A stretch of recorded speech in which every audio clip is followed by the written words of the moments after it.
Ben, il n'y a vraiment pas d'âge maximal pour avoir une relation sexuelle. Pour les premières relations, tout le monde est différent. Il y en a qui vont être prêts plus jeunes, il y en a qui vont être prêts plus vieux, puis c'est correct. Tout le monde a ses particularités. Il n'y a pas de jugement par rapport à ça. Il faut suivre son rythme. Si on va trop vite, ce ne sera pas le fun. Il faut y aller comme conscient, tu sais.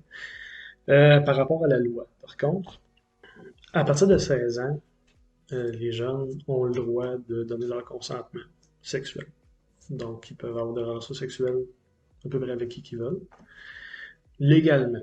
C'est sûr qu'entre 14 et 14-15 ans, ce que la loi dit, c'est qu'il y a, on peut pas avoir plus que 5 ans d'écart d'âge. Donc, une personne de 14 ans, exemple, pourrait avoir des relations avec quelqu'un de 19 ans, mais pas plus. Il ne faut pas que le partenaire plus vieux ou plus vieille soit en situation d'autorité ou que ce soit une relation de confiance ou d'exploitation, comme mettons un professeur ou un entraîneur. Ça pourrait pas être ça. La personne plus jeune ne peut pas être en situation de dépendance, donc ça peut pas être un tuteur légal ou quelque chose comme ça. Puis là, quand on rentre à 12-13 ans, la loi dit qu'il ne peut pas avoir plus que 2 ans de différence entre les partenaires. Ce que la loi dit, dans le fond, c'est que plus, en dehors de ça, les parents pourraient faire une plainte, pourraient aller en cours, quelque chose, des accusations comme ça d'abus.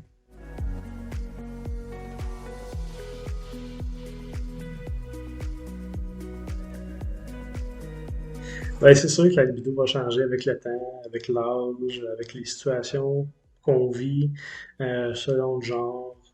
Dans le fond, la libido va changer selon le stress qu'on vit, changer selon les changements hormonaux, puis plein d'autres choses. Mais ça, effectivement, comme tu le dis, c'est moins mon expertise. Fait que si vous avez des questionnements par rapport à ça, vous pouvez en parler avec un médecin ou un sexologue.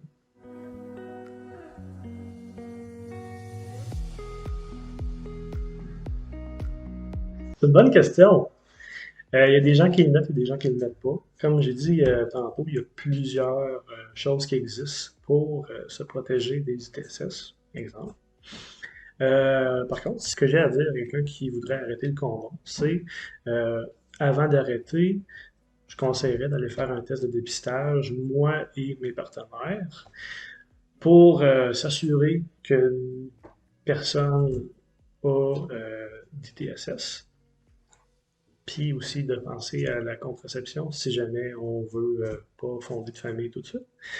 Ça, c'est quelque chose qu'il faut penser.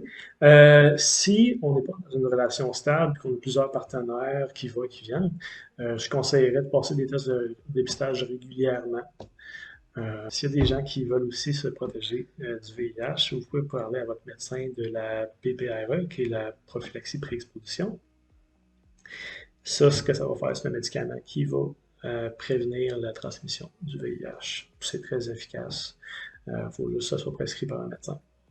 Dans le fond, ce que je voulais dire, c'est que le condom, c'est la méthode la plus sécuritaire puis la moins chère, vraiment, qui est sur le marché. Souvent, on peut en avoir gratuitement. Mais absolument, ça se fait arrêter. Il faut juste en parler déjà avec son partenaire pour savoir si les deux, c'est leur souhait. Puis quand c'est votre souhait à vous deux, vous pouvez effectivement aller de l'avant puis ben, passer des tests. Puis tout ça. C'est important d'en parler dans un moment calme, pas juste comme avant de mettre le condom d'une relation, parce que c'est comme pas nécessairement le meilleur moment pour avoir cette discussion-là dans le feu de l'action. C'est une décision à prendre au sein du couple, avec les deux personnes à tête reposée, parce que ça a beaucoup d'impact.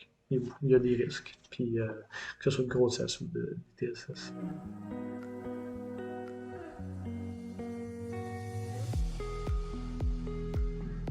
Ben, c'est large, mais moi je vois ça, la santé sexuelle, que c'est vraiment, ça englobe tout ce qui est l'aspect de se protéger des ITSS, puis aussi l'aspect du consentement.